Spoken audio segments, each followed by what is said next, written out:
ॐ सहना भवतु सहनौ भुनक्तु सह वीर्यं करवावहै तेजस्विनावधीतमस्तु मा विद्विषावहै। ॐ शान्ति शान्ति शान्तिः। ॐ पूर्णमदः पूर्णमिदं पूर्णात् पूर्णमुदच्यते पूर्णस्य पूर्णमादाय पूर्णमेवावशिष्यते। ॐ शान्ति शान्ति शान्तिः। ॐ वाङ्मे मनसि प्रतिष्ठिता मनो मे वाचि प्रतिष्ठितम् आविराविर्म एधि वेदस्य म आणीस्थः श्रुतं मे मा प्रहसेहि अनेनाधीतेन अहोरात्रान् सन्दधामि ऋतं वदिष्यामि सत्यं वदिष्यामि तन्मामवतु तद्वक्तारमवतु अवतु माम् अवतु वक्तारमवतु वक्तारम्। ॐ शान्ति शान्ति शान्तिः। श्रुतिस्मृतिपुराणानाम् आलयं करुणालयं नमामि भगवत्पादं शङ्करं लोकशङ्करं शङ्करं शङ्कराचार्यं केशवं बादरायणं सूत्रभाष्यकृतौ वन्दे भगवन्तौ पुनः पुनः। ईश्वरो गुरुरात्मेति मूर्तिभेदविभागिने व्योमवद्व्याप्तदेहाय दक्षिणामूर्तये नमः।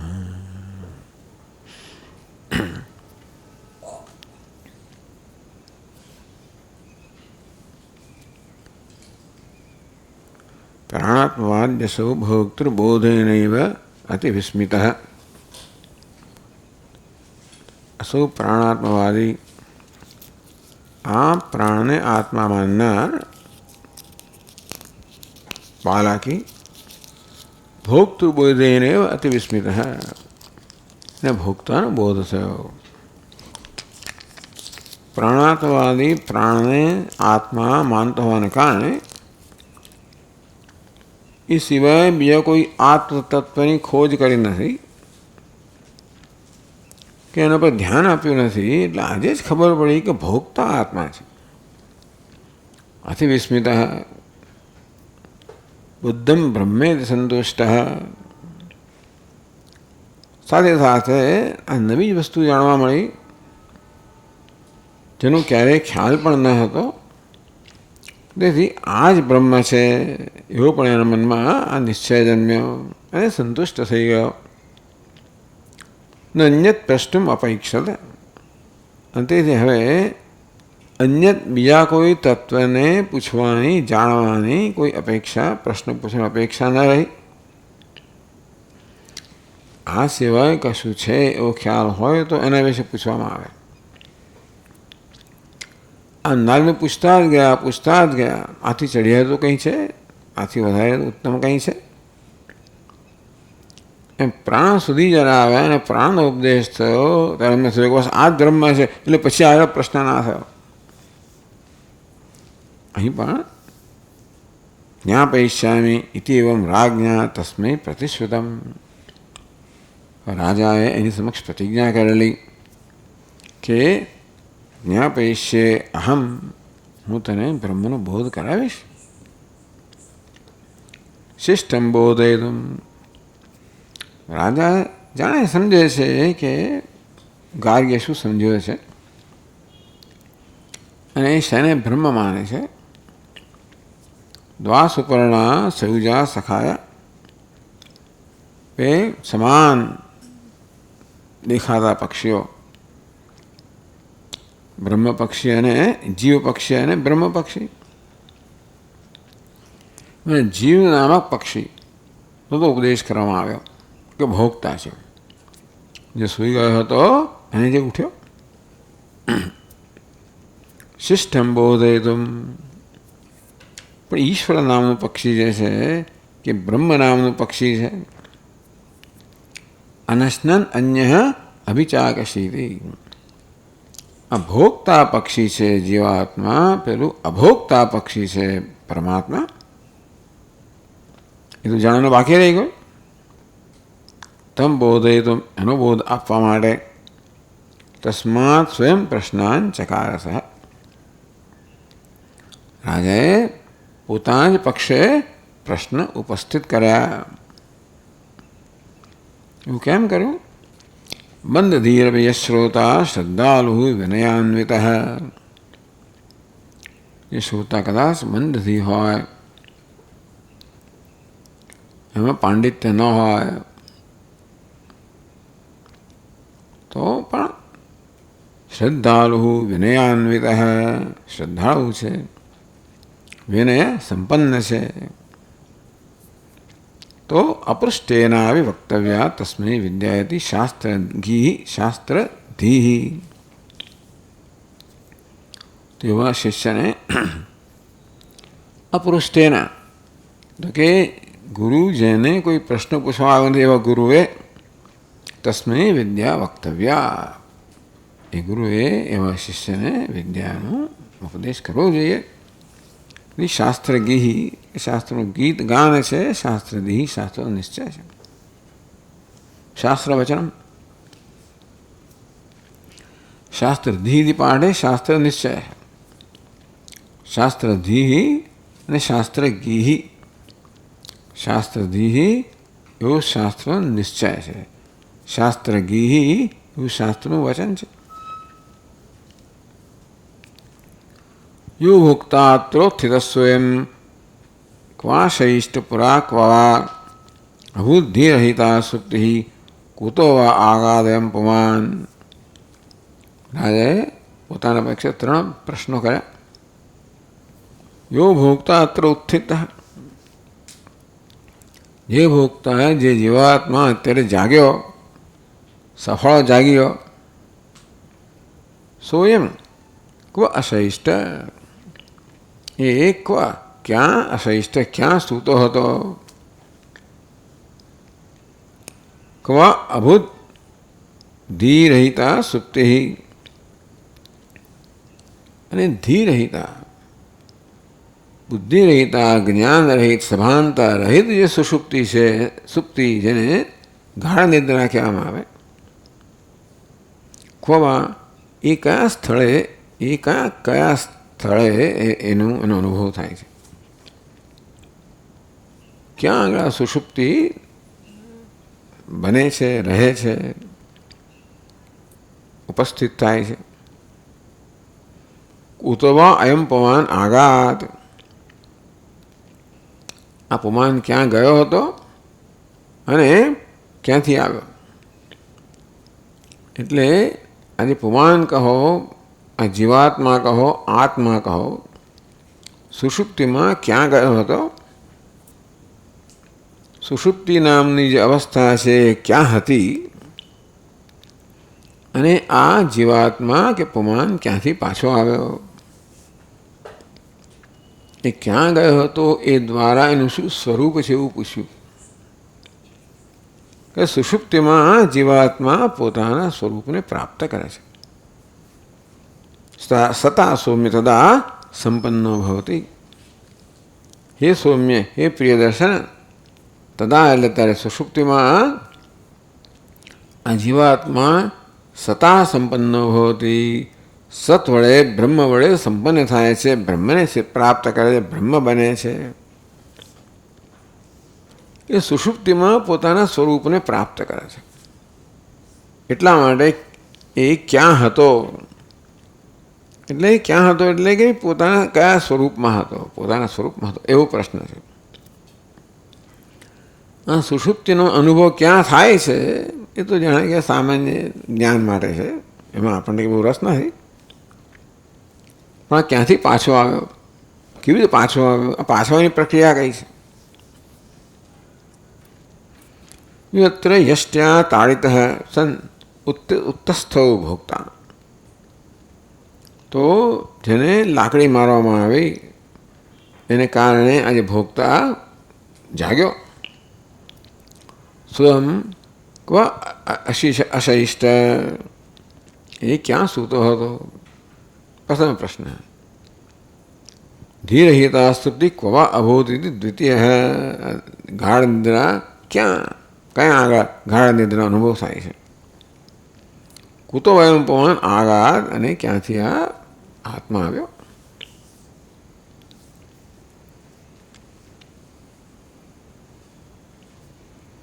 હવે આગળ કહે છે બાલાકિના અવિજ્ઞાતમ ઇદમ સર્વમિતિ સ્વયં નિશ્ચિત્ય તૃતીયસ્યાસ્ય નિર્ણયં સ્પષ્ટમબ્રવીદ.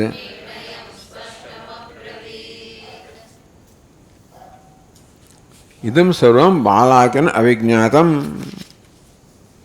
તો બાલાકીએ કોઈ પ્રશ્ન પૂછ્યો નથી, માટે આ બધી વસ્તુ બાલાકીને અજ્ઞાત છે, અર્થાત બાલાકી આમાંનું કશું જાણતો નથી. ઇતિ હોવાને કારણે અર્થાત રાજા આ જાણ્યું કે બાલાકીને આ ત્રણમાંથી એકેય વસ્તુનું જ્ઞાન નથી, અને એને પરમ બ્રહ્મનો બોધ કરાવવો હોય તો અનુજ્ઞાન થવું જોઈએ. ઇતિ એ ખ્યાલથી સ્વયં નિશ્ચિત્ય તૃતીયસ્ય અસ્ય નિર્ણયં સ્પષ્ટમ અબ્રવીદ. તો સ્વયં પોતે જ આ ત્રણ વિષયોનો નિશ્ચય કરીને નિર્ણયં સ્પષ્ટમ અબ્રવીદ. જે નિર્ણય છે ટૂંકમાં આ ત્રણ વિષયનો નિર્ણય છે, નિશ્ચય છે, એટલે કે ઉત્તર છે. સ્પષ્ટમ અબ્રવીદ એ રાજાએ પોતે સ્પષ્ટતાથી ગાર્ગ્યને કહ્યું.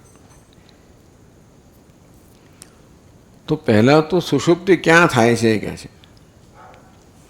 એ પ્રશ્ન બીજો છે, પરંતુ સુષુપ્તૌ અયમ ભોક્તા જીવો હૃદય ગુહામ પ્રવિશ્ય પરમાત્મા લીયતે ઇતિ. ચાલો પહેલા પ્રશ્ન ઉત્તર આવો છે.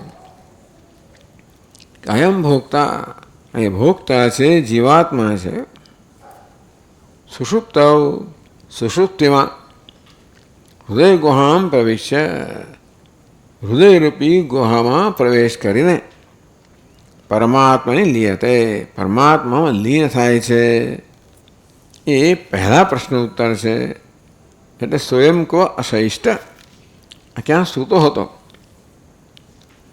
તો કે એ પોતાના સ્વરૂપમાં સૂતો હતો, એ પરમાત્મામાં લીન થઈ ગયો હતો. લીન એવું કહેવાય, પરમાત્મા બની ગયો હતો. પરમાત્મા બનવાનું પણ નથી. ચાલો એ આવશે એટલે આપણે એની વાત કરશું. એ પ્રથમ પ્રશ્નસ્ય ઉત્તરદાનાય, આ રીતે પહેલા પ્રશ્ન ઉત્તર આપવા માટે કે સુષુપ્તિમાં આ જીવાત્મા હૃદય ગુહામાં પ્રવેશ કરીને પોતાના સ્વરૂપમાં લીન થઈ ગયો, એવો પ્રથમ પ્રશ્નનો ઉત્તર છે. એ ઉત્તર આપવા માટે જાગરણ સ્વપ્ન સુષુપ્તિનામ સ્વરૂપમ વિવેચયતિ. એટલે સુષુપ્તિમાં શું થાય છે એ કહેવા માટે આ જાગ્રત, સ્વપ્ન અને સુષુપ્તિ આ ત્રણેય અવસ્થાનું પહેલાં વિવરણ કરે છે, વિવેચન કરે છે. 5 શ્લોકોમાં, 5 શ્લોકોમાં આ ત્રણ અવસ્થાઓનું વર્ણન છે. તો પછીના શ્લોકમાં કહે છે હૃદયં કમલાકારમ દેહ મધ્યે સ્થિતોમુખમ નાડ્યસ્તસ્માદ વિનિર્ગમ્ય વ્યાપ્નુવન્ત્યખિલં વપુઃ.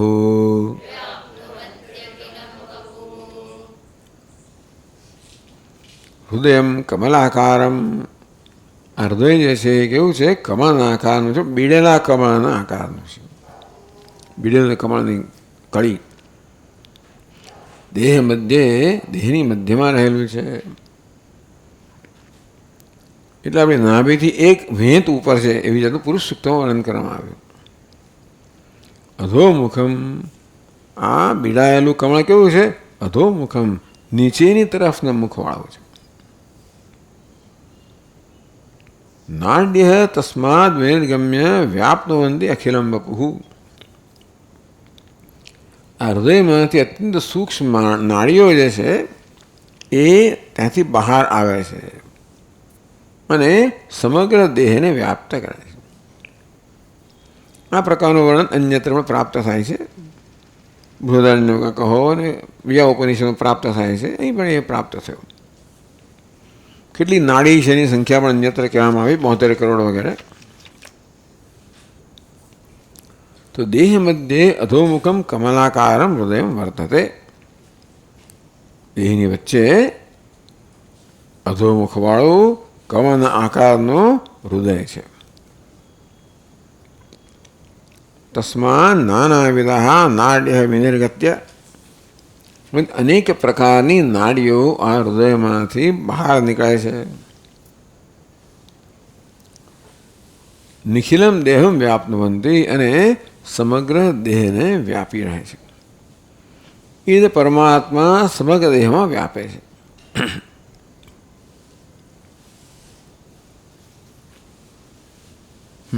પછી શ્લોકમાં કહે છે અહંકારોપાધિરાત્મા જીવો ભૂત્વા હૃદિ સ્થિતઃ નાડીભિઃ પ્રસૃતસ્સોક્ષૈઃ જાનન જાગરણે સ્થિતઃ. પહેલાં જાગ્રત અવસ્થાનું વર્ણન કરે છે, જે આગળ આવી જ ગયું હતું. ચિચ્છાયાવાન અહંકારો વ્યાપ્તો જાગરણે પુમાન, એટલે 16મા શ્લોકમાં કહેવાઈ ગયું હતું કે ચિચ્છાયાવાન અહંકાર. અહંકાર કહો, અહંવૃત્તિ કહો, જે ચેતની છાયા કહો પ્રતિબિંબને ઝીલે છે અને એ રીતે ચેતનવંતો બને છે અહંકાર. જાગરણે પુમાન વ્યાપ્ત, એ અહંકાર જાગ્રત અવસ્થામાં સર્વત્ર દેહમાં વ્યાપ્ત થઈ જાય છે. ઇન્દ્રિય વિષયાન ભૂંગતે તમ ભોગતા, અને જાગ્રત અવસ્થામાં ઇન્દ્રિયો દ્વારા જગતના સ્થૂળ વિષયોનો ઉપભોગ કરે છે. તો એ જ કહ્યું અહંકારોપાધિ આત્મા. અહંકાર ઉપાધિ, અહંકાર ઉપાધિ યસ્ય સ, અહંકાર એની ઉપાધિ છે તેવો આત્મા. જીવો ભૂત્વા હૃદય સ્થિત. આ જીવાત્માનું સ્થાન કયું છે? હૃદય. જે દેહની મધ્યમાં અધોમુખ કમળાકાર હૃદય પિંડ છે, એ આ જીવાત્માનું સ્થાન છે એવું કહેવામાં આવ્યું. નાડીભિઃ પ્રસૃતઃ સહ અક્ષૈઃ જાનન જાગરણે સ્થિતઃ.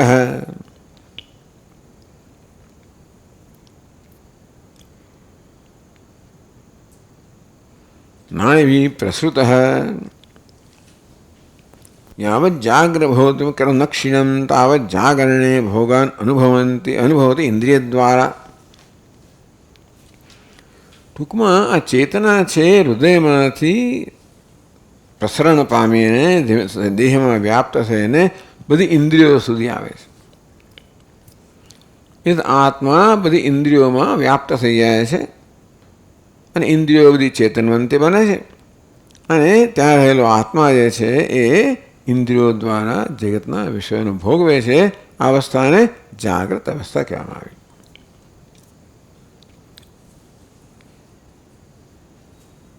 સહ અક્ષય जानन जागरणे स्थितः क्षयेल इंद्रियैः.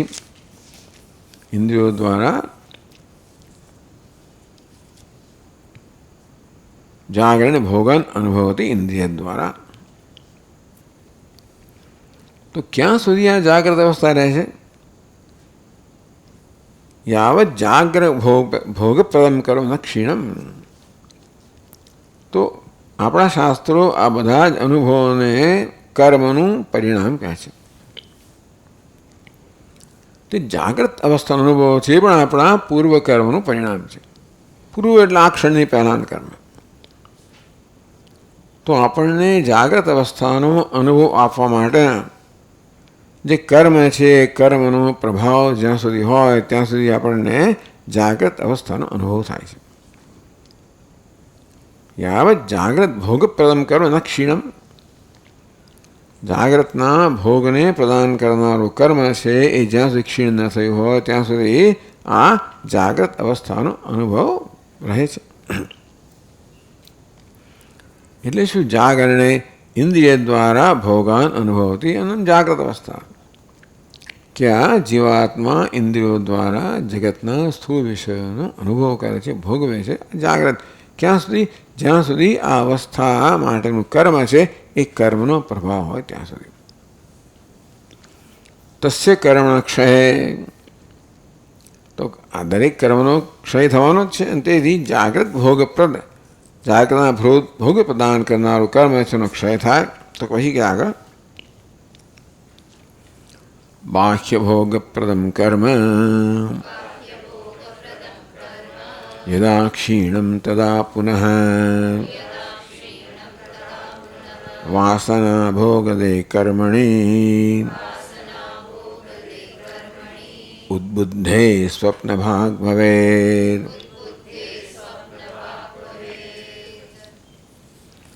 એટલે મેં સુપ્તિ શબ્દના શેમાં અર્થમાં સ્વપ ધાતુમાંથી. તો સ્વપ્નનો અર્થ સ્વપ્ન જોવું અને ઊંઘી જવું બંને થાય છે. એટલે નિદ્રા માટે કોઈ બીજું ધાતુ નથી, સ્વપ ધાતુ જ છે. એટલે સૂઈ જવાનો અર્થ બંને થઈ શકે એટલા માટે એ ગ્રંથકારે સુપ્તિની અંદર સ્વપ્ન અને સુષુપ્તિ આ બંને અવસ્થાઓને બંને સાંકળી લીધેલી છે. એ પહેલાં જાગ્રતમાંથી સ્વપ્નના અનુભવની વાત કરે છે. બાહ્ય ભોગપ્રદમ કર્મ યદા ક્ષીણમ. બહારના વિષયોના ભોગ પ્રદાન કરનારું કર્મ છે એ જ્યારે ક્ષીણ થઈ જાય છે તદા પુનઃ ટૂંકમાં આ જે થઈ રહ્યું છે એમાં આપણું વ્યક્તિગત કોઈ પણ આપણું નિયંત્રણ છે નહીં. થઈ રહ્યું છે. હું જાગી જાઉં છું, હું સૂઈ જાઉં છું, મને સ્વપ્નો આવે છે, આમાં ક્યાંય સંકલ્પ નથી. જાગી જવામાં સંકલ્પ નથી, ઊંઘવામાં સંકલ્પ નથી. એટલે મારા સ્વામી પહેલાં કહે કે તમે મને કાલે કહેજો ક્યારે ઊંઘી ગયા હતા. એવું કહેવા માટે મારે જાગવું તો પડે જ ને. તેથી હું જો સ્વયં ઊંઘી જતો હોઉં તો કહું કે હું 9-10 મિનિટ સૂઈ ગયો, પણ ઊંઘ આવી જાય છે. એ કર્મ ન હોય તો ઊંઘ ના આવે, વહેલી આવે, મોડી આવે, ઓછી આવે, વધતી આવે, જાત જાતનું કર્મ. તો પછી સ્વપ્ન આપણે જાણીએ છીએ. વાસના ભોગ પદે કર્મણી ઉદ્બુદ્ધે. તો સ્થૂળ વિષયનો ઇન્દ્રિય દ્વારા અનુભવ કરવારૂપી જાગ્રત અવસ્થાના કર્મ જ્યાં સુધી પ્રભાવ ધરાવે છે ત્યાં સુધી આ અવસ્થા રહે. એ કર્મ ક્ષીણ થઈ જાય પછી વાસના ભોગ દે કર્મણી. તો સ્વપ્નમાં પણ એ પ્રકારનો જ અનુભવ છે. ત્યાં આપણે વિષયનો ભોગ કરીએ છીએ પણ આપણે જાણીએ છીએ એ વિષયો કોઈ બહારના સ્થૂળ વિષયો નથી. એ તો બધા મનની કલ્પનાના વિષયો છે. પરંતુ સ્વપ્નમાં જાણે કે જાગ્રત અવસ્થાઓ એવો જ અનુભવ થતો જણાય છે, કારણ કે એ અનુભવ પણ જાગ્રતની વાસનામાંથી જન્મેલો છે. ક્યારેક ક્યારેક કર્મમાં ગડબડ થઈ જાય, એટલા માટે સ્વપ્નમાં ગડબડ થઈ જાય. ક્યારે ન અનુભવેલા વિષયો ક્યારેક આપણી સમક્ષ આવી જાય, એવું જાત જાતનું થાય બધું. મારા સ્વામીજી કે ભાઈ એણે જોયું, હી સો રેડ એલિફન્ટ ડાન્સિંગ. હવે એલિફન્ટ રેડ પણ ના હોય ને ડાન્સિંગ પણ ના હોય, પણ હી સીન એને જોયું કે રેડ એટલે કે લાલ સાડીવાળી સ્ત્રીને જોઈ હશે, હાથીને જોયો હશે, અને કોઈ નર્તકીને જોઈ હશે. આ બધાને ભેગું કરી દે અને આવી રીતે એને લાલ નાચતો લાલ હાથી દેખાય. પણ નાચવાનું પણ જાગ્રતમાંથી આવે છે, લાલ પણ જાગ્રતમાંથી આવે છે, અને હાથી પણ જાગ્રતમાંથી આવે છે. વાસના. ચાલો ટૂંકમાં અત્યારે આ કંઈ બહુ એનો મોટો વિષય નથી, પણ આ ચર્ચામાં આનો પણ સમાવેશ થયો છે. વાસના ભોગ દે કર્મણી ઉદ્બુદ્ધે. તો વાસનાના જે ભોગ, વાસનારૂપી ભોગ કે વાસનામાંથી ઉત્પન્ન થયેલા વિષયોનો ભોગ છે, એમાં ભોગ પ્રદાન કરનારું કર્મ એ જ્યારે ઉદ્બુદ્ધ થાય, જાગૃત થાય, ત્યારે સ્વપ્ન ભાગ ભવે. એ જ જીવાત્મા જે જાગૃત અનુભવ કરતો હતો હવે એ સ્વપ્ન ભાગ ભવે, એ સ્વપ્નવાળો બને છે, અર્થાત સ્વપ્નનો અનુભવ કરનારો થાય છે.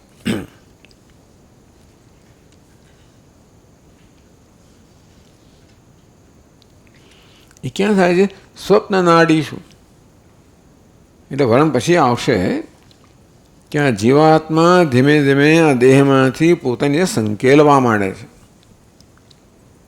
ઇન્દ્રિય સુધી વ્યાપેલો હતો ત્યારે તો ઇન્દ્રિયો દ્વારા આ જગતના સ્થૂળ વિષયનો અનુભવ કરતો હતો.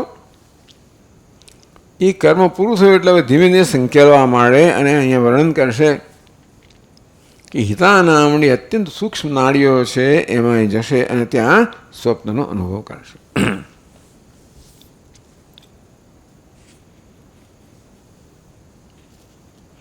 એટલે કહે છે કે સ્વપ્ન નાડીશું સ્વપ્નમ અનુભવતી. ભાઈ સ્વપ્નનો અનુભવ કરવાની નાડીમાં જ્યારે પહોંચે ત્યારે જ સ્વપ્નનો અનુભવ થાય. અહીં રહ્યા ટૂંકમાં ઇન્દ્રિયના સ્તર પર હોય તો એને સ્વપ્ન અનુભવ ના થાય, સ્થૂળ દેહમાં વ્યાપ્ત હોય સ્વપ્ન અનુભવ ના થાય, હૃદયમાં જાય તો પણ ના થાય, વચ્ચેની અવસ્થા છે. એટલે એની યાત્રા જે શરૂ થાય જાગ્રતમાંથી ઇન્દ્રિયના સ્તર પરથી સુષુપ્તિ અર્થાત હૃદય ગુહા સુધી, ત્યાં વચ્ચે આ નાડીઓ આવે અને ત્યાં એને સ્વપ્નનો અનુભવ થાય. આ પ્રકારનું વર્ણન આવે છે.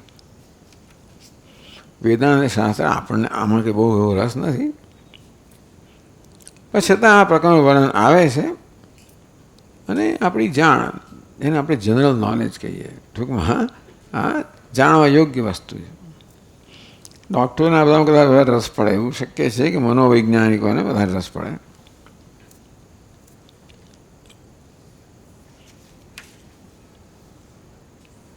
પછી કહે છે સ્વપ્ન નાડીષ્વેક્ષ્યાથ કર્ણોસ્યાપી સંક્ષયાત હૃદિ સંકોચમાપ્નોતિ સા સુષુપ્તિરિતીર્યતે.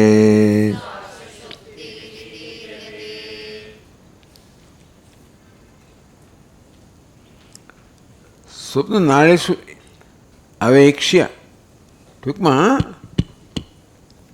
એટલે સ્વપ્ન નાડી એ આવી આગળના શ્લોક સાથે જાય છે. સ્વપ્ન ભાગ ભવેત, સ્વપ્ન નાડીશું અવેક્ષ્ય એટલે સ્વપ્ન નાડીમાં સ્વપ્ન ભાગ ભવેત, ટૂંકમાં સ્વપ્નનો અનુભવ કરનારા બને. અવેક્ષ્ય એનો અનુભવ કર્યા પછી અથવા કર્ણોસ્યાપી સંક્ષયાત, તો વાસના ભોગપ્રદ કર્મ જેને સ્વપ્નનો અનુભવ કરાવે છે એ કર્મનો પણ ક્ષય થાય. હૃદય સંકોચમાં આપનોતી, ત્યારે એ સંકોચ પામી રહ્યો છે, છેવટે હૃદયમાં પ્રવેશ કરીને અત્યંત સંકુચિત થઈ ગયો. સા સુષુપ્તિ ઇતિ ઈર્યતે, આ અવસ્થાને સુષુપ્તિ કહેવામાં આવે છે. જીવાત્મા હૃદયમાં આવી ગયો. જીવાત્મા કહો, અહંકાર કહો, ચિદાભાસ કહો,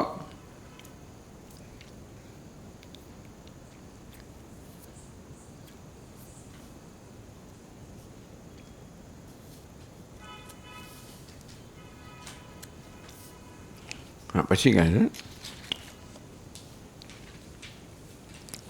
નાડી મૂલાને હૃત્પદ્મે પુરી તદ્વેષ્ટિતે વસન્ન યાનિ તેષુ પ્રવિશ્યાन्तઃ લીયતે પરમાત્મને.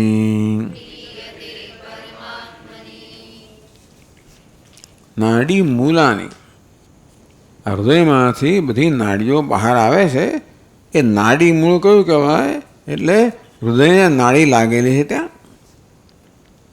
હૃદપદ્મે, હૃદયરૂપી પદ્મ છે, કમળ છે, ત્યાં આગળ લાગેલી આ નાડીના જે મૂળ છે, ટૂંકમાં દ્વાર કહો. હૃદયમાંથી નીકળતા છિદ્રો બધા, અસંખ્ય બધા એવા સૂક્ષ્મ છિદ્રો છે. એ દ્વારા જીવાત્મા બહાર નીકળીને ધીમે ધીમે આ બધા બધી નાડીનો પસાર થતાં થતાં સમગ્ર દેહમાં વ્યાપ્ત થઈ જાય છે. પાછળની યાત્રામાં વળી પાછી નાડી મૂળ દ્વારા જે છિદ્રમાંથી બહાર એ છિદ્રમાંથી વળી પાછી પ્રવેશ કરે છે. હૃદપદ્મે પૂરિતદ્વેષ્ટિતે અવસન્ન યાની,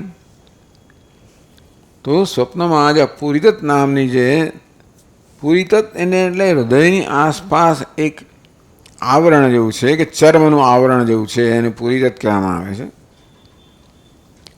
અને એમાંથી બી તે પૂરિતતમાં હતો સ્વપ્નમાં અવસન યાની તેષુ પ્રવિશ્ય અંતર્લીયતે પરમાત્મની યાની નાડી મૂલાની, તે નાડીના મૂળ છે તેષુ પ્રવિશ્ય, આ નાડી મૂળમાંથી છિદ્રમાંથી વળી પાછો પ્રવેશ કરે ને હૃદયમાં આવે છે, ત્યાં લીયતે પરમાત્માની, ત્યાં પરમાત્મા લીન થઈ જાય છે.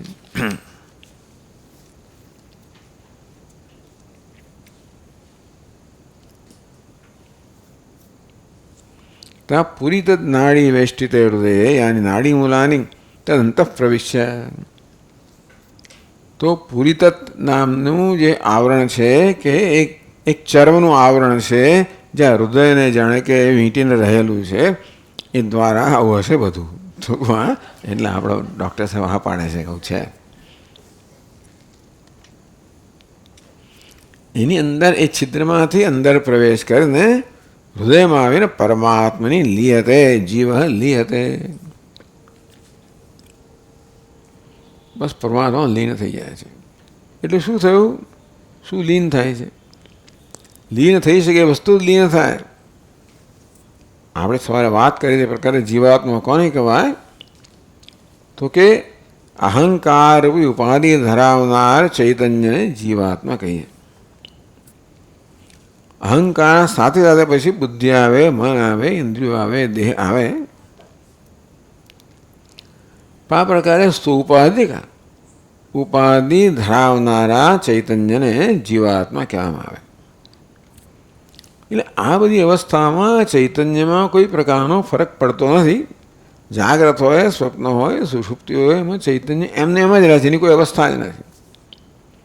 અવસ્થા તો ઉપાધિની છે, અહંકારની છે.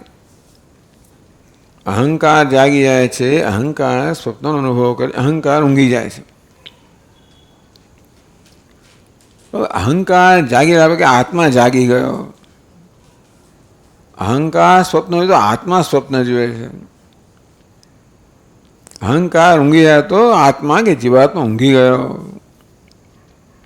આ બધું જાગવું, સ્વપ્ન, નિદ્રા, આ બધી અવસ્થાઓ કોની છે? ઉપાધિની છે, વેશની છે, અહંકારની છે, અંતઃકરણની છે.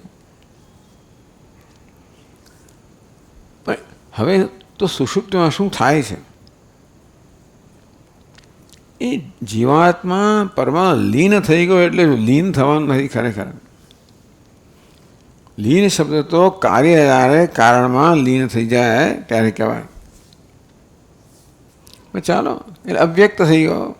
લીનનો અર્થ એવો છે કે વળી પાછું ઊભો થશે. લયગતમ પુનર્ભવતી, લયમાંથી એટલે કારણ અવસ્થા વળી પછી કાર્ય અવસ્થા આવે એટલે મને લીન કહેવામાં આવ્યો. જો જ્ઞાન હોય ને તો પછી નાશ થઈ ગયો અહંકારનો. પણ જ્ઞાન નથી માટે અહંકાર લીન થઈ ગયો. જે કર્મને કારણે લીન થઈ ગયો એ કર્મનો ક્ષય થવાથી વળી પાછો વ્યક્ત થશે. એટલે એમ કહેવાય કે ભાઈ સુષુપ્તિમાં અહંકાર કે જીવાત્મા જાણે કે મુક્તિનો અનુભવ કરે છે. ગાઢ નિદ્રામાં ગાઢ શાંતિનો પ્રસન્નતાનો અનુભવ કરે છે. એટલા જ માટે નિદ્રાનો અનુભવ છે એકદમ તાજગી ભરેલો હોય છે. માણસ સાથે ઊંઘ્યો હોય તો આમ તાજગી સાથે ઉઠે. એ બતાવે છે કે એને નિદ્રામાં સુખનો કે આનંદનો અનુભવ હતો. આ માટે આપણે આના પર જ આધારિત છે. આ સિવાય આપણી પાસે બીજું કોઈ પ્રમાણ નથી આ વસ્તુનો નિર્ણય કરવા માટે. પણ વેદાંતી લોકો આવું થાય છે સુષુપ્તિમાં એ માટે કંઈ ને કંઈ તર્ક આપતા હોય છે. સુખમાં સ્વાપસમ ન કિંચિત અવેદિશમ. ઉઠ્યા પછી ઊંઘમાંથી ઉઠ્યા પછી માણસ એમ કહે છે કે હું આરામથી સૂતો, મસ્ત મજા આવી ગઈ, સુખેથી સૂતો. ન કિંચિત અવેદિશમ, મને કાંઈ ભાન જ નહોતું. ન કિંચિત અવેદિશમ અજ્ઞાન, સુખ સ્વાપસમ તો કે આનંદ. આ રીતે જ્યારે પોતાના અનુભવનું વર્ણન કરે છે સ્મૃતિમાંથી એવું કહે છે ત્યારે એ આનંદ અને અજ્ઞાન આ બંને સાથે અનુભવ વર્ણન કરે છે. એક પ્રમાણ કહો, ચિહ્ન કહો, અને બીજું કોઈ સુષુપ્તિનો અનુભવ એવો છે કે દરેક વ્યક્તિ માટે અત્યંત ઈચ્છનીય અનુભવ છે. કોઈ ઊંઘવું નહીં એવું કોઈ ના ઈચ્છે. એવું શક્ય બને કોઈ યોગીઓ માટે કે એનાથી પણ ઉત્તમ અનુભવ હોય તો ઊંઘે ને એવું બને. તો બાકી સામાન્ય માણસો માટે એથી ઉત્તમ કોઈ અનુભવ જ નથી. માટે સામાન્ય માણસ તો હંમેશા નિદ્રાને ઈચ્છે. ઈચ્છનીય અનુભવ છે, બતાવે છે કે એ ત્યાં આનંદ હોવો જોઈએ વગેરે વગેરે. હૃદયાની નાડી મૂલાની તદંત પ્રવિશ્ય પરમાત્માની જીવ લીયતે. તો નાડીના જે મૂળ છે, જે મુખ છે, દ્વાર છે, એમાંથી પ્રવેશ કરે ને જીવાત્મા હૃદયની અંદર પરમાત્મા લીન થઈ જાય. એટલે ટૂંકમાં પરમાત્માથી જાણે કે જુદા પાડનારી જે કંઈ ઉપાધિ હતી, જીવાત્મા ક્યારેય પરમાથી જુદો છે જ નહીં, કહે પરમાત્મા જ છે. અને છતાં ઉપાધિમાં અહંભાવને કારણે હું પરમાત્મા ભિન્ન છું એ પ્રકારનો ભ્રમ સેવે છે જાગ્રતમાં. અને કારણ કે સ્વપ્નમાં જાગ્રતની જ વાસનાઓ છે, એમાં સ્વપ્ન પણ એ પ્રકારનો ભ્રમ ચાલુ રહે છે કે હું પરમાત્માથી જુદો છું. એટલે ખરેખર એમ ના કહેવાય કે પરમાત્મા એક થાય છે, પરમાત્મા સાથે જે જુદાઈનો ભ્રમ દૂર થાય છે એ જ્ઞાનથી દૂર થતો નથી, એ ઈશ્વરની યોજનાથી દૂર થાય છે. એની ઉપાધિમાં તાદાત્મ્ય ચાલુ, એની તાદાત્મ્યની વૃત્તિ ચાલુ જ રહે છે. પરંતુ તાદાત્મ્ય કરવા માટે અહંકાર ઉપાધિ છે જ નહીં ત્યાં આગળ. એટલા માટે તાદાત્મ્ય થતું નથી, તાદાત્મ્ય માટેની ઉપાધિ જ નથી. અને તેટલા માટે જાણે કે પોતાના સ્વરૂપમાં, એટલે પેલો ભ્રમ દૂર થઈ ગયો. એક અલ્પતાનો ભ્રમ, પરિચ્છિન્નતાનો ભ્રમ, અનેકતાનો ભ્રમ, જુદાઈનો ભ્રમ, તે બધું જ આ અહંકાર ઉપાધિમાં અહંભાવમાંથી તાદાત્મ્ય જન્મ્યું હતું. માત્ર સુષુપ્તિમાં એ ભ્રમ દૂર થાય છે. બીજું કંઈ લીન થવું ને બીજું કંઈ થતું નથી. ભ્રમ શ્યામ કેમ જન્મ્યો? ઉપાધિમાં તાદાત્મ્યમાંથી. ઉપાધિ જ નથી માટે તાદાત્મ્ય નથી, માટે તાદાત્મ્ય જન્મેલો ભ્રમ પણ નથી. તેથી એને જાણે પોતાના સ્વરૂપનો અનુભવ થાય છે. માટે કહેવામાં આવે કે ભાઈ એ સ્વરૂપને પ્રાપ્ત કરે છે, પરમાત્મા લીન થાય છે. પણ આવું થાય કંઈ થતું નથી, જે થતું તો બંધ થાય છે.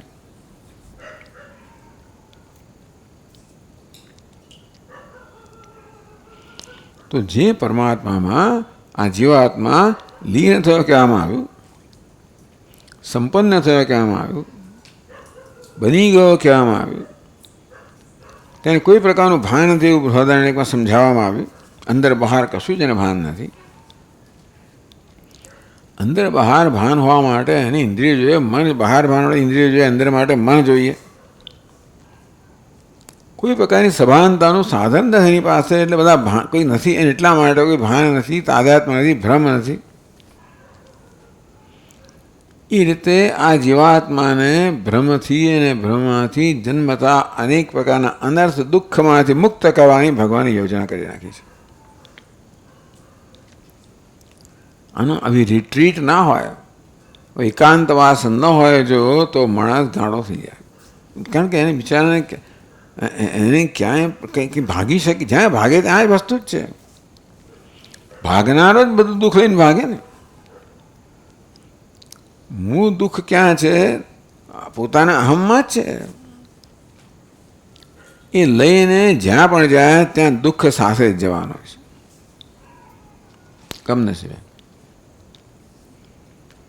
એટલે અહીંયા દુઃખનું મૂળ કારણ છે જે અહમભાવ, એ જ દૂર થઈ જાય છે, લીન થઈ જાય છે, અને એટલા માટે દુઃખ જન્માવાનું કોઈ કારણ રહેતું નથી. એટલે પોતાના સુખ સ્વરૂપ પ્રાપ્ત કરે છે. તો એ સ્વરૂપ કેવું છે પછીના શ્લોકમાં કહે છે, પરમાત્મા સ્વતઃ પૂર્ણ સચ્ચિદાનંદલક્ષણ સોહંકાર પરિચ્છિન્ન જીવત્વારોપવાન ભવેત.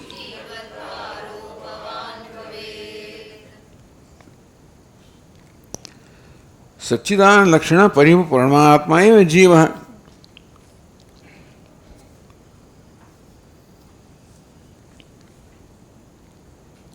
તો જીવ કોણ છે? સ્વયં પરમાત્મા જીવ છે. આ વસ્તુ છે ને, આ વસ્તુને પચાવવી જરા બહુ અઘરી થઈ જાય લોકો માટે. આ સંસારી કોણ છે? કોણ સુખ દુઃખનો અનુભવ કરી રહ્યું છે? કોણ આ પ્રકારે જન્મ મૃત્યુની આ પરંપરાથી કોણ પસાર થઈ રહ્યું છે? કોણ સંસારી, કોણ દુઃખી થઈ રહ્યું છે? તો કે પરમાત્મા. આવું કે ને પેલા લોકોનો પિત્તો જાય. પરમાત્માને તમે આવું કહો છો? વેદાંતિક ભાઈ નથી કહેવા માંગતા એ સિવાય બીજું છે કોણ? પરમાત્મા સિવાય કોઈ હોય તો દુઃખી થવાનો બીજો હોય ને. ના, પરમાત્મા તો પોતાના સ્વરૂપમાં નિષ્ઠા રહે. એ તો સાચી નિષ્ઠા જ રહે છે. દુઃખી થાય કે એ તોય પણ કે પરમાત્મા દુઃખી થતો નથી. ન લિપ્યતે લોક દુઃખેન બાહ્ય. આ જે લોક દુઃખ છે, જીવાત્માનું દુઃખ છે, જે ભ્રમરૂપ છે, ન લિપ્યતે, એનાથી વાસ્તવમાં આત્મા લેપાયમાન થતો બાહ્ય. કારણ કે એનું અધિષ્ઠાન છે. એ બહાર છે એટલે અતીત છે, અસ્પૃષ્ટ છે. એટલે એમ ના માનવું કે પરમાત્મા જે, એ લોકો ચિંતા શું કે પરમાત્મા જીવ બની ગયો. જીવ બની નથી ગયો. એ પોતાને જીવ માને, અર્થાત હું જીવ જે ભ્રમ સેવે છે એ જીવ બની નથી ગયો. બની ગયો હોય તો આપણે સમજાવવું પડે, તો અમને એટલી જ તકલીફ પડે જેટલી તમને પડે છે.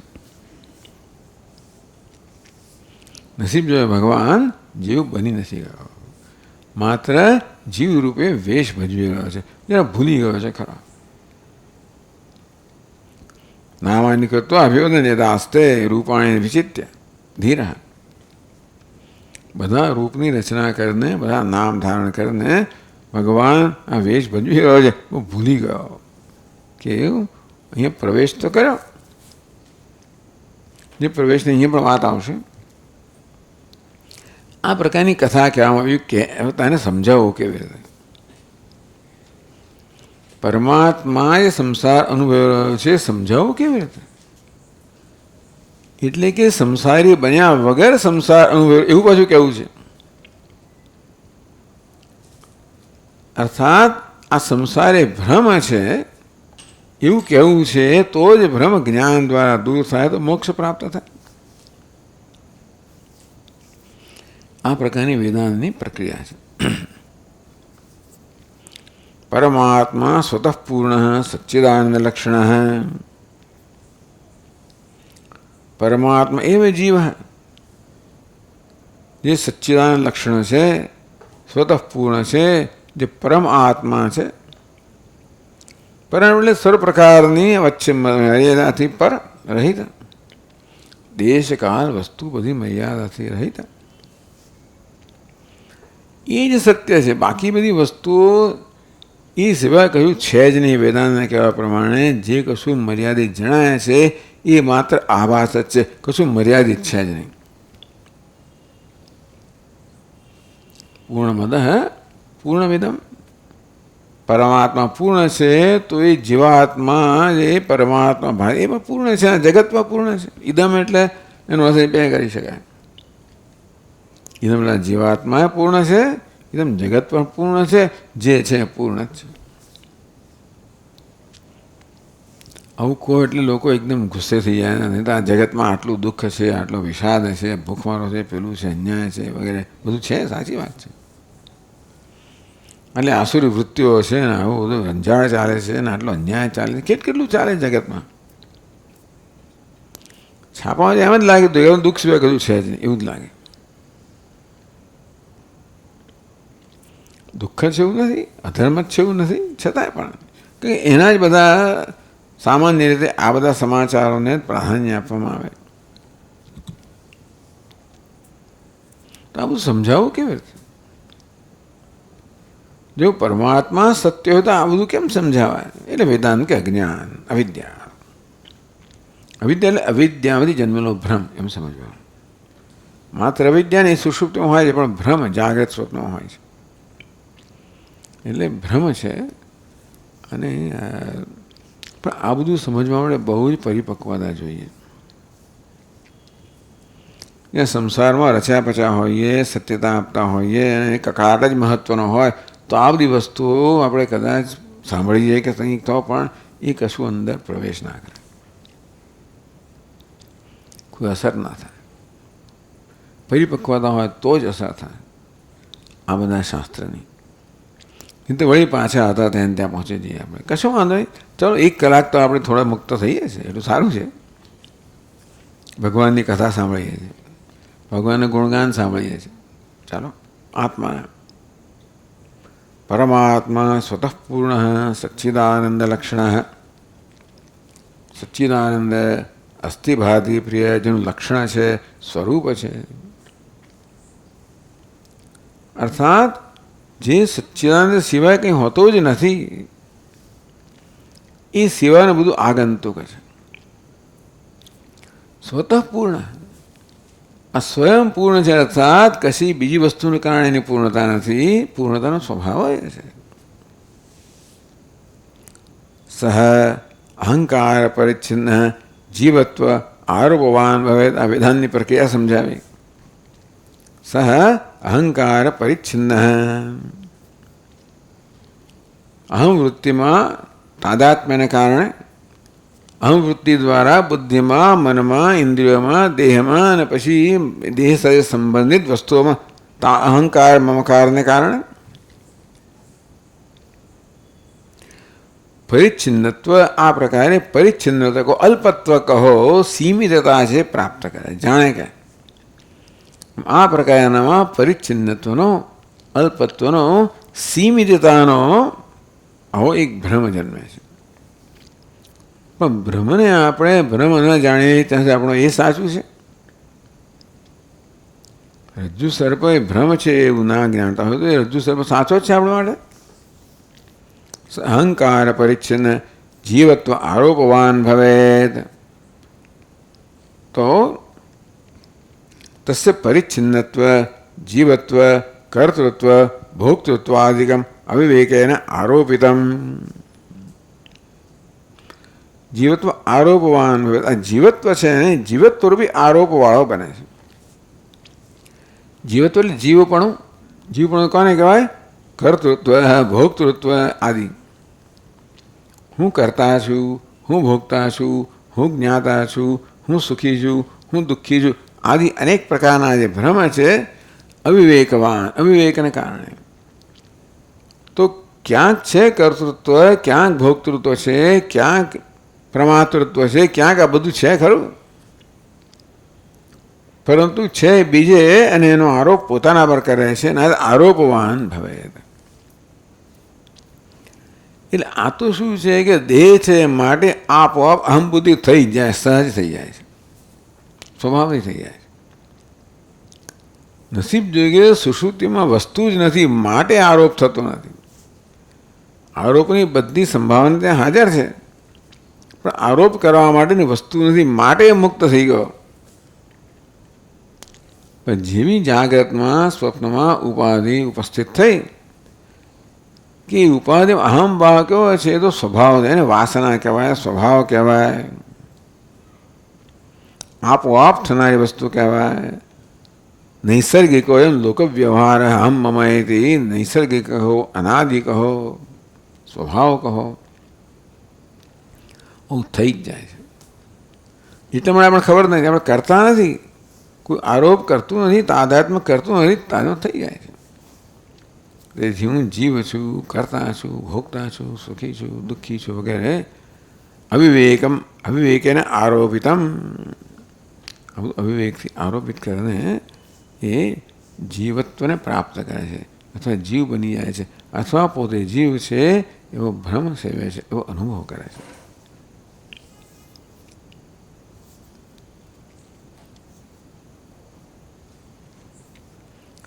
કર્મફલ ભોગાય અજ્ઞાન કાર્ય અહંકારો વર્તતે.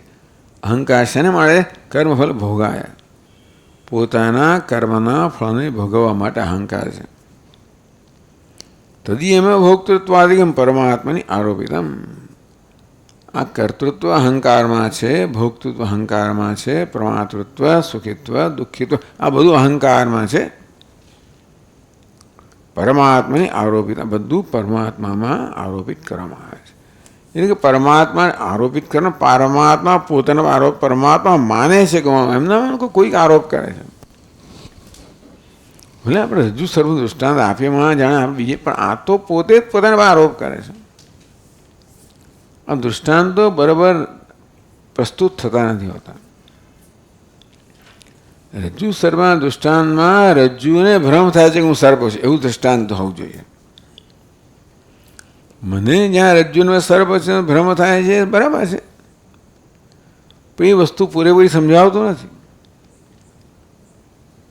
જળની અંદર સૂર્યનું પ્રતિબિંબ પડે, તેથી જે પ્રતિબિંબ છે અનેક પ્રકારની અલ્પતા ધરાવે છે, પણ એ સૂર્ય માને છે કે આ પ્રતિબિંબ છે, એવું દૃષ્ટાંત છે.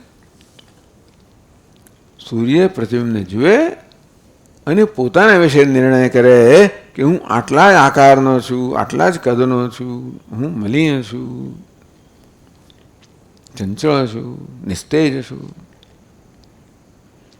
આમ પ્રતિબિંબના જે બધી પરિચ્છિન્નતા છે એ બધું સૂર્ય પોતાના પર આરોપ કરે. આવી જાતનું દૃષ્ટાંત હોવું જોઈએ.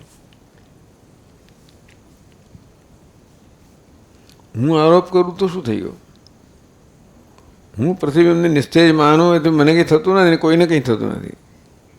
પણ સૂર્ય માને કે હું નિસ્તેજ, પ્રતિબિંબ નહીં, હું નિસ્તેજ છું, હું સીમિત છું, હું અલ્પ છું, હું પરિચ્છિન્ન છું. આમ પરમાત્મા પોતાના પ્રતિબિંબ તરફ જાણે કે જુએ છે, ઉપાધિમાં પડેલું પ્રતિબિંબ, અને એ દ્વારા પોતાને વિશે આ પ્રકારના નિર્ણયો કરે છે. હું કરતા છું, ભોગતા છું વગેરે. તદી એમ ભોક્તૃવાદિકમ પરમાત્માની આરોપિતમ. આ બધું પરમાત્મા આરોપિત થાય. કોણ આરોપ? પોતે જ કરે છે, પરમાત્મા જ કરે, બીજું કોણ કરે? આ સમજવાની વસ્તુ છે કે પરમા પોતે જ પોતાના પર આરોપ કરે છે, જેમ સૂર્ય પોતાના પર આ પ્રતિબિંબના બધા પ્રકારની મર્યાદાનો આરોપ કરે છે. તદા સૌ જીવ હૈતી આખ્યાયતે. અને ત્યાં પરમાત્મા જે સચ્ચિદાનંદ છે, પરિપૂર્ણ છે, જીવત્વ આરોપવાન હવે ત્યારે એ જીવ એટલે આખ્યાયતે, એ જીવ કહેવાય છે. જીવની આખ્યા પ્રાપ્ત કરે છે, સંજ્ઞા પ્રાપ્ત કરે છે, નામ પ્રાપ્ત કરે છે, એ જીવ કહેવાય છે. પોતાને જીવ કહે છે અને કોણ કહેનારો છે બીજું? પરમાત્મા પોતાને જીવ કહે છે. સર્વાણી રૂપાણી વિચિત્ર નામાની કૃત્વા, રૂપ રચીને એમાં નામ આપીને પોતે જ જાહેર કરે છે હું દેવદત્ત છું, યજ્ઞદત્ત છું વગેરે.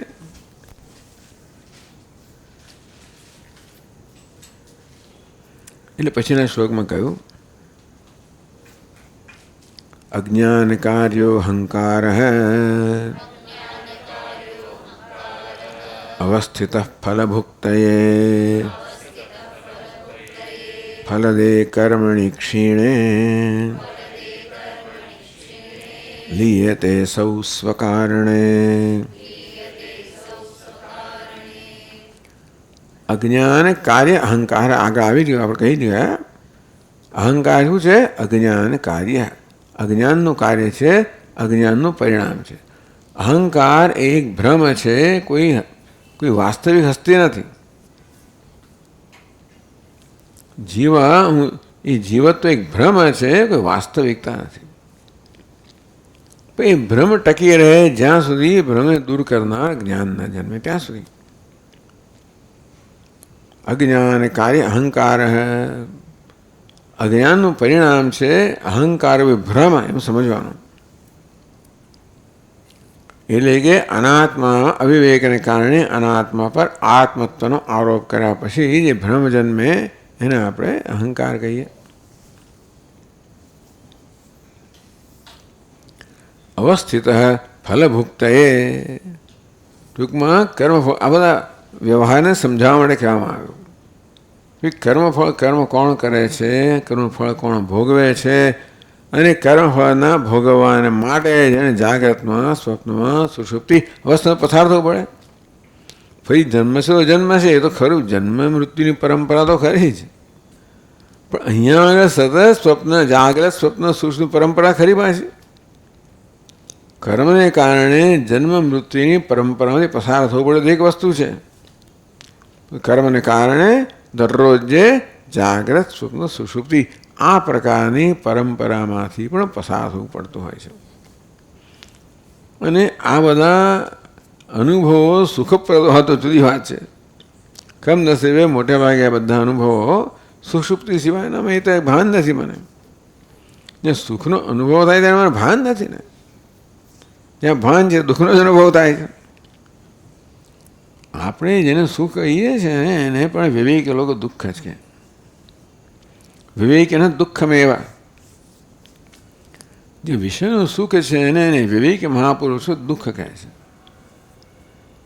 કારણ કે એવો ભ્રમ ઉત્પન્ન કરે સુખ છે એમ કરીને મને મારા પૂર્ણ સુખમાંથી વંચિત રાખે છે ને.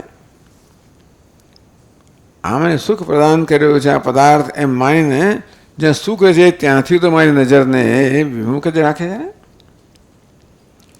એટલું જ નહીં, પરંતુ અત્યંત અલ્પ સુખના અનુભવ હું પૂર્ણ સુખથી વંચિત રહી જાઉં છું એનું મને જ્ઞાન નથી. જે સંભાવના છે એ સંભાવનાથી આપણે વંચિત રહી જઈએ છીએ એટલે દુઃખ થયું ને. ચાલો આપણને ટૂંકમાં આપણે 100 રૂપિયાની સંભાવના હોય 5 રૂપિયા મળે એટલે મને 5 રૂપિયા મળે, 95 નથી મળે એનું શું?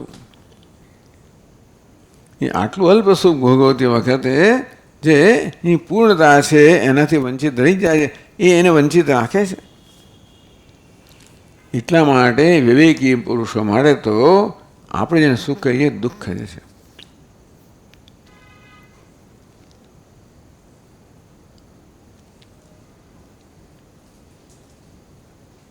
ફલદે કર્મણિ ક્ષીણે લીયતે સૌ સ્વકારણે સુષુપ્તો ફલપ્રદે કર્મણિ ક્ષીણે.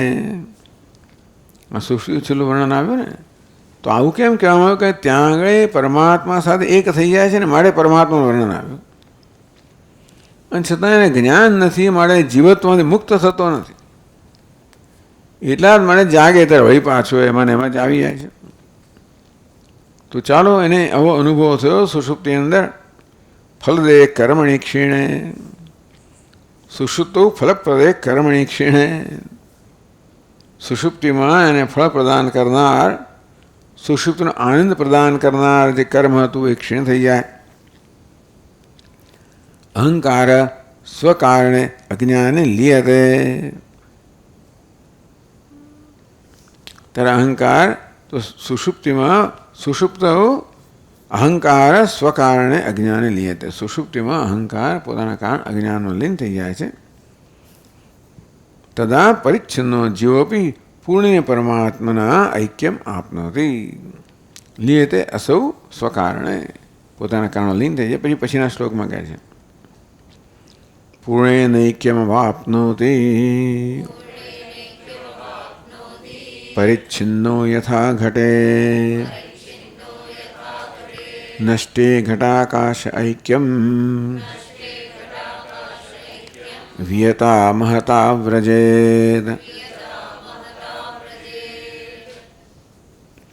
તદા પરિચ્છિન્ન જીવોપી પૂર્ણેન પરમાત્મના ઐક્યમ અવાપ્નોતિ, તો પહેલાં સ્વપ્ન વગેરેનું કર્મ ક્ષીણ થઈ જાય અને સુષુપ્તિનું કર્મ જાગૃત થાય, સુષુપ્તનો અનુભવ થાય, ત્યારે આ પરિચ્છિન્ન જીવાત્મા પણ પૂર્ણ પરમાત્મા સાથે ઐક્યને પ્રાપ્ત કરે છે. એટલે ટૂંકમાં પૂર્ણ પરમાત્મા રૂપી પોતાના સ્વરૂપને પ્રાપ્ત કરે છે.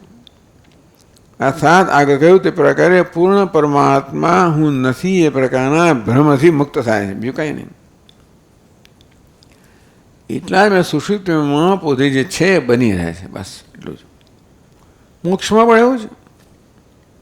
સુષુપ્તિમાં અજ્ઞાનનું આવરણ છે એટલે બિચારાને કંઈ લાભ નથી થતો, પણ તે વખતે મુખ્ય લાભ એ છે કે એ જીવત્વના ભ્રમથી મુક્ત થાય છે. એટલે એને એમ કહેવાય કે પૂર્ણ પરમાત્મા સાથે ઐક્યને પ્રાપ્ત કરે એવું કહેવાય. પરંતુ પૂર્ણ પરમાત્મા સાથેના જે ભેદભાવનો ભ્રમ હતો એનાથી મુક્ત થાય છે એવું કહેવું જોઈએ. કંઈ નહીંતર એવું કહેવું સમજવું પડે કે ભાઈ એની પહેલાં પરમાત્મા ઐક્ય નહોતું, એ નહોતું ઐક્યને પ્રાપ્ત કરે છે એવું સમજવું નહીં. એ ક્યારેય પરમાત્મા ભિન્ન નથી, કારણ પરમાત્માનું સ્વરૂપ જ છે ને. પણ તરંગને એમ લાગે કે હું જળથી જુદો છું, સમુદ્રથી જુદો છું વગેરે, એ જુદાઈ દૂર થઈ જાય, એ ભ્રમ દૂર થઈ જાય અજ્ઞાનમાં લીન થઈ જવાને કારણે. શું લીન થઈ જાય?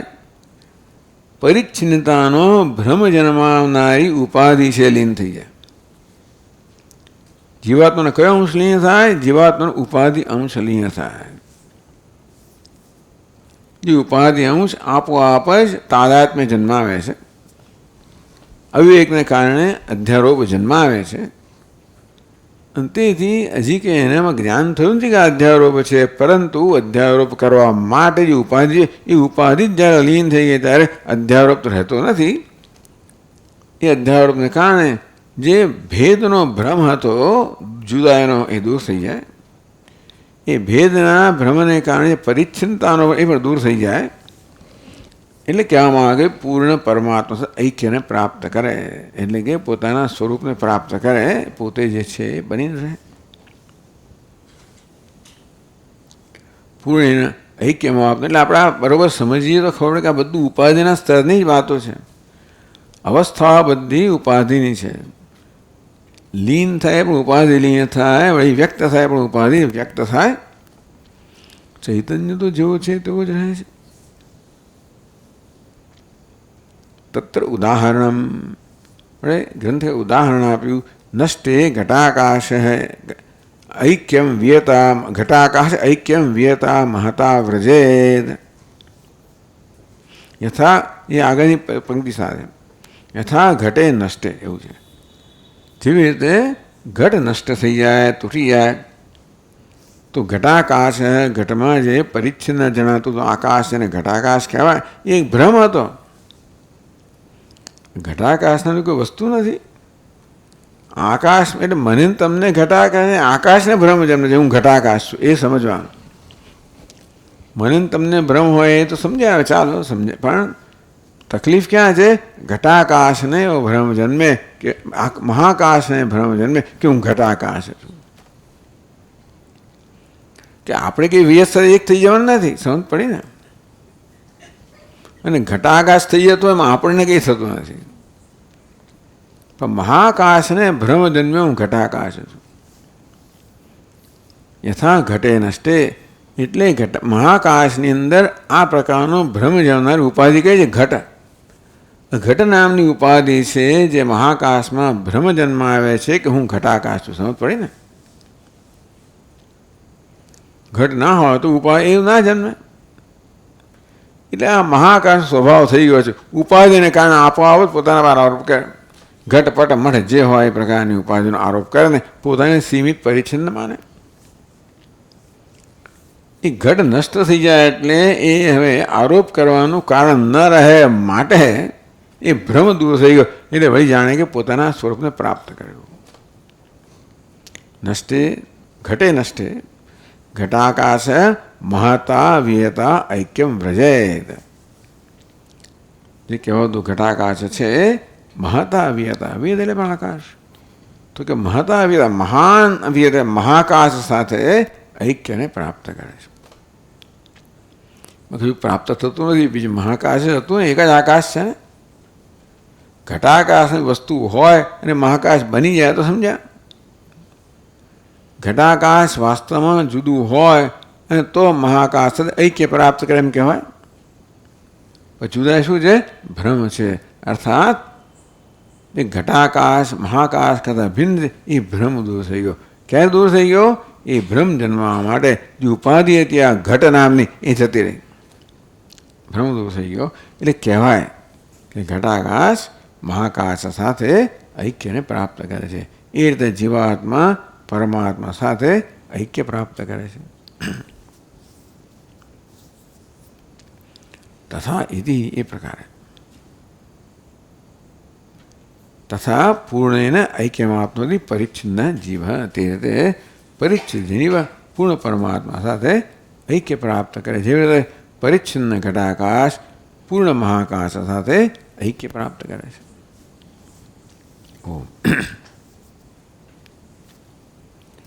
ઓમ પૂર્ણમદઃ પૂર્ણમિદં પૂર્ણાત પૂર્ણમુદચ્યતે પૂર્ણસ્ય પૂર્ણમાદાય પૂર્ણમેવાવશિષ્યતે. ઓમ શાંતિ શાંતિ શાંતિ. શંકરં શંકરાચાર્યં કેશવં બાદરાયણં સૂત્રભાષ્યકૃતૌ વંદે ભગવन्तौ પુનઃ પુનઃ. ઈશ્વરો ગુરુરાત્મેતિ મૂર્તિભેદવિભાગિને વ્યોમવદ્વ્યાપ્તદેહાય દક્ષિણામૂર્તયે નમઃ.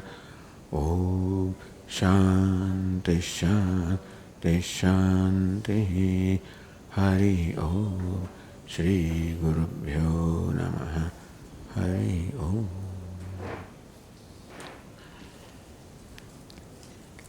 આજે પુસ્તકનું પરિચય આપવામાં આવશે.